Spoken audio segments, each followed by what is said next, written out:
My name is Judith. I'm 68 years old. I live in Scottsdale, Arizona, and I have been a widow for 4 years now. I say that not for sympathy, I've made my peace with it, but because it matters to this story.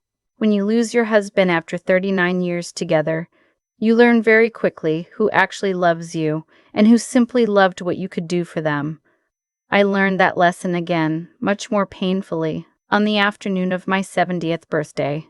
And I want to tell you exactly what happened, because I think some of you have been in a room or at a table that felt exactly like the one I'm about to describe.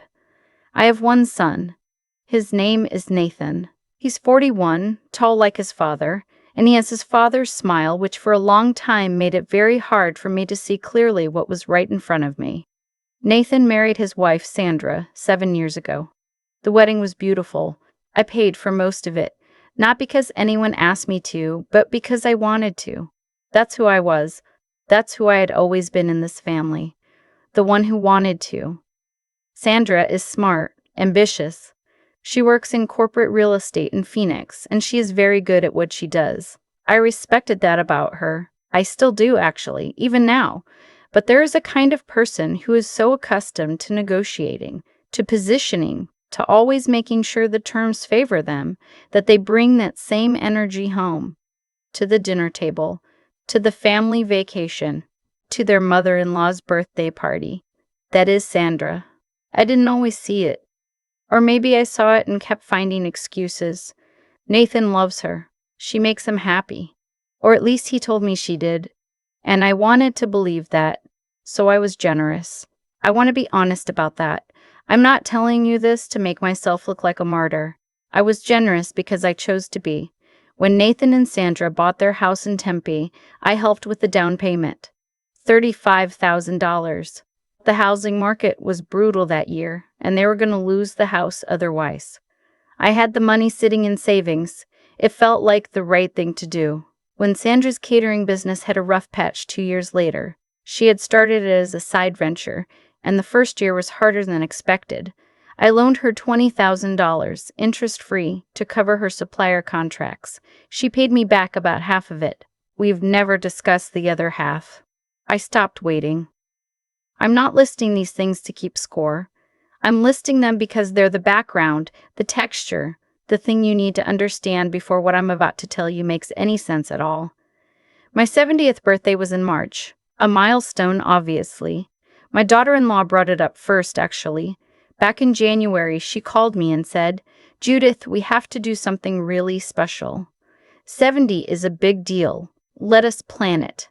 And I felt a warmth in my chest that I recognize now as something closer to relief. I had been quietly dreading the day, not because of the number, but because I didn't want to spend it alone. "That's so thoughtful," I told her. "I'd love that." What followed over the next 6 weeks was a lot of enthusiasm from Sandra and not much information. Every time I asked a question, "Where are we thinking? How many people?" she would say, "Don't worry about the details, we're handling it." And I would smile and think, "She's doing something lovely for me. Let her do it." In February, Nathan called and said they'd found the perfect venue. A private dining room at Hartwell's, which is a very upscale restaurant in Scottsdale. Beautiful place. I'd been there twice before for other occasions, and I knew what the menu looked like. Not inexpensive. "Mom, it's going to be incredible," he said. "Sandra has a vision." I asked how many people. "About 22, he said. "Close family, your 2 friends from book club, a few of Sandra's family too." I thought that sounded lovely. I assumed, and I realize now the word assumed is doing a lot of work in the story. I assumed that since this was my birthday party, being held in my honor, that the cost would be shared somehow, or perhaps that Nathan and Sandra were hosting. It didn't occur to me to ask directly. It felt unkind to ask directly. It didn't occur to me until 3 days before the party, when Sandra texted me a link to a Google Doc titled Judith's 70th Final Details. I opened it expecting to see the menu or the timeline. What I found instead was an itemized estimate from Hartwell's private dining department. The prix dinner. $165 per person. The room fee, $800. Flowers, $340. The custom cake Sandra had ordered from a boutique bakery in Paradise Valley, $420. A photographer, Sandra Tiger dollars, 750, 700 hours. At the bottom, in Sandra's neat font, it read, total estimate, $5,710. We can split this however makes sense. I sat with that for a long time. I want to be precise about what I felt, because it wasn't simple. There was shock, yes, but underneath the shock was something more complicated. A kind of slow, sinking recognition. This party, which I had understood to be a gift from my son and daughter-in-law, was apparently an event I was expected to fund. My own birthday party, planned by someone else, with venues and vendors I had not chosen, with a guest list that included Sandra's relatives I had met twice in 7 years, and I was expected to write a check for nearly $6,000 and say thank you. I called Nathan. I kept my voice very calm. I said, Nathan, I just saw the document Sandra sent. I want to make sure I'm understanding correctly. Am I paying for this? There was a pause. Mom, it's your birthday. We thought you'd want to have a beautiful celebration. I would love a beautiful celebration, I said. I thought you and Sandra were hosting. Another pause. We're organizing it, he said. That's a lot of work, Mom. I said, I understand. And I got off the phone. Now, I want to tell you something. In that moment, sitting at my kitchen table in Scottsdale with my phone in my hand, I had a choice. I could have done what I had always done. Absorbed it, rationalized it, paid it, and shown up smiling. Told myself that the important thing was being surrounded by people who love me. Found a way to make it okay. I have done that so many times, for so many years, and I have watched myself disappear, piece by piece, into that habit. Instead, I took a breath and I picked up the phone again. Not to call Nathan. I called my friend Rosemary. She has been my closest friend for 26 years, since our kids were in middle school together, and she has a talent for saying exactly the thing I need to hear. I told her everything. When I finished, she was quiet for a moment. Then she said, Judith, what do you want to do for your 70th birthday? I hadn't been asked that question. Not once. I thought about it, and the answer came immediately, clearly. Like it had been waiting, I wanted dinner at my favorite restaurant, a small Italian place in Old Town Scottsdale called Benedetto's that my husband and I used to go to for anniversaries. I wanted Rosemary there. I wanted my friend Claudette from book club. I wanted my neighbor Helen, who had brought me soup every week for the first month after my husband died. I wanted 4 people who genuinely loved me, a good bottle of Barolo, and no Google Doc. Then do that, Rosemary said. The party at Hartwell's is already booked. Is your name on the contract? I checked. It wasn't. Sandra had made all the arrangements. Then it's Sandra's party, Rosemary said. Let her figure out how to pay for it. I called Nathan back the next morning. I had slept on it, not because I was uncertain, but because I wanted to be calm. I am 68 years old, and I have learned that the most powerful thing you can say, you should say quietly. Nathan, I said, I've thought about it, and I'm not going to be covering the costs for the Hartwell's event. Silence. Mom, what are you talking about? The party is in 3 days. Everything is booked. I understand that, and I'm sorry for the short notice. But I didn't agree to host this event, and I'm not going to pay for something I didn't plan and wasn't consulted on financially. Sandra put weeks into organizing this. I know she did. And she's a very capable organizer. I'm sure she can work something out with the venue. This is insane. It's your birthday. We were doing something nice for you. I want to remember, always, how I felt in that moment. Not angry. Not guilty. Steady. Something nice, I said, would have been asking me what I wanted. I'm going to spend my birthday with Rosemary and a few close friends. I hope you'll come. But the Hartwell's event, that's between you and Sandra.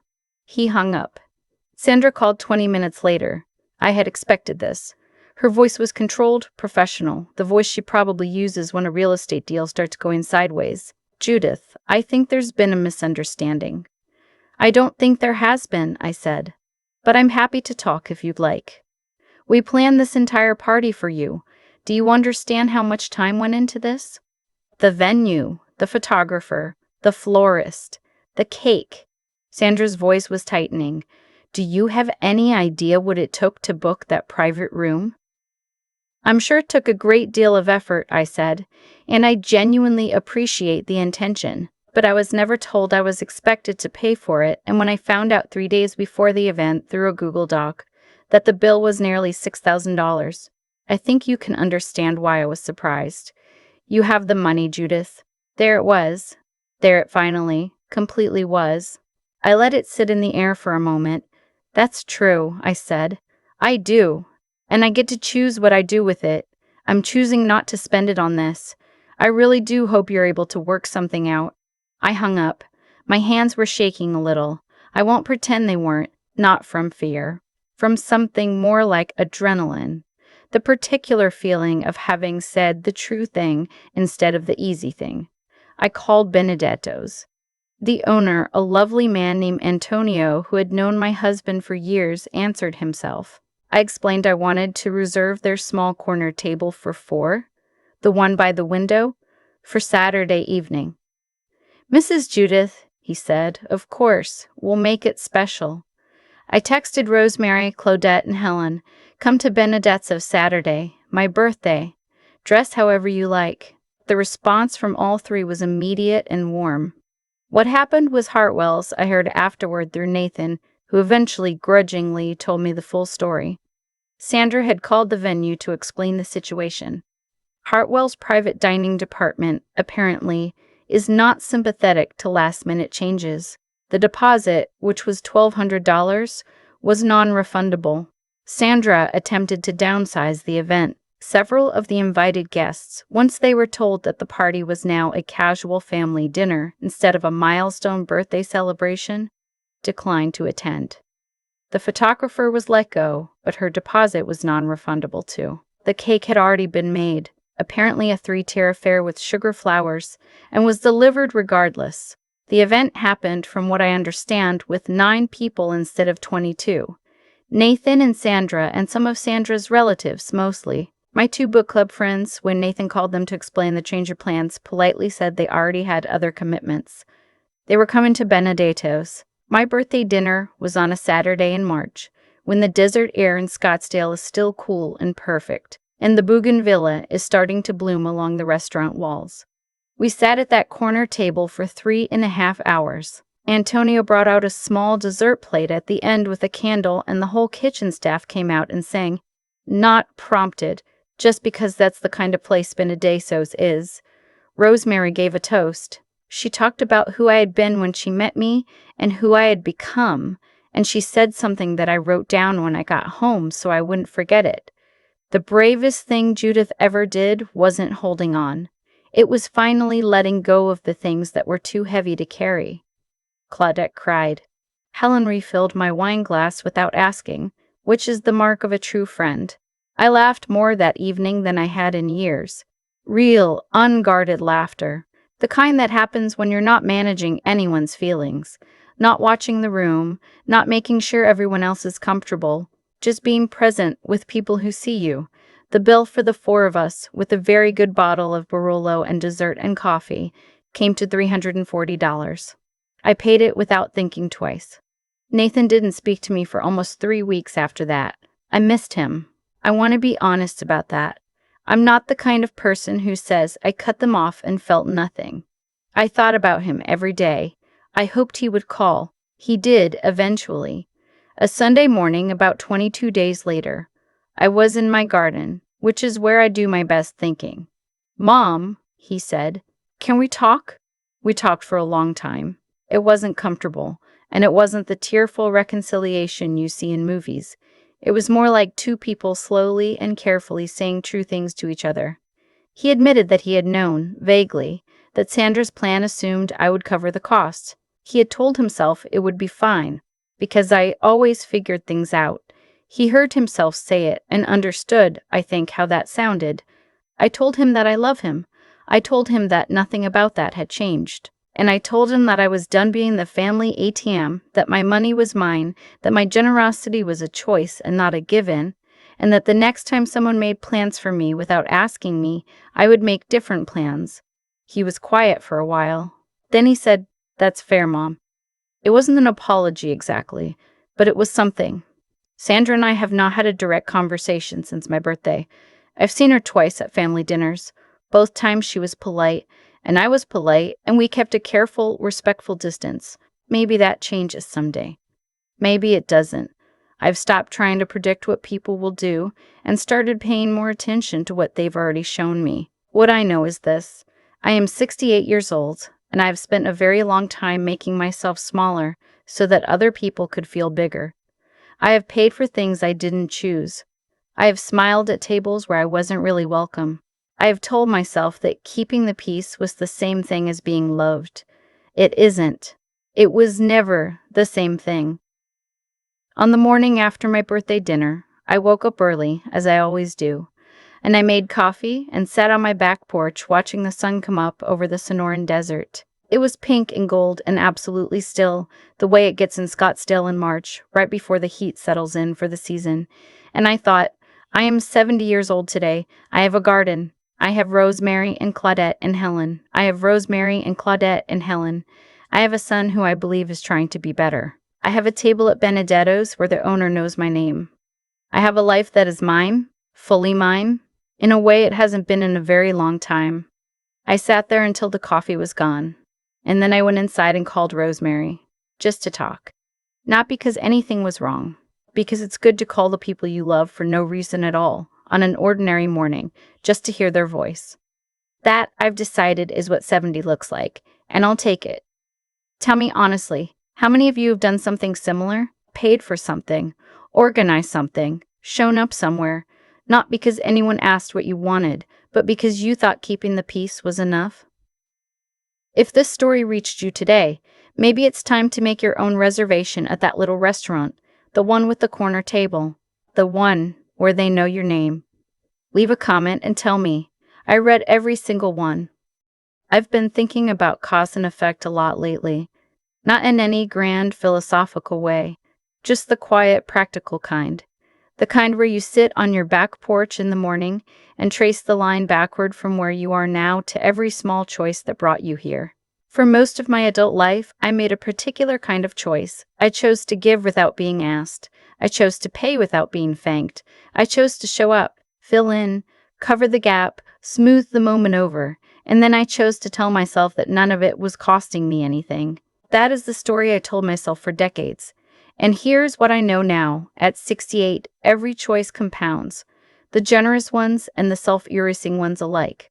You don't get to make the same choice 100 times and then be surprised by who you've become. Sandra didn't invent the dynamic that led to that Google Doc. I built it. I built it $35,000 at a time, with every bill I paid without question. Every boundary I softened. Every moment I decided that keeping Nathan happy was more important than asking what I needed. She simply walked through a door I had spent years holding open. That's not an excuse for her behavior. What she did was entitled and unkind, and "you have the money" is one of the ugliest sentences anyone has ever said to me.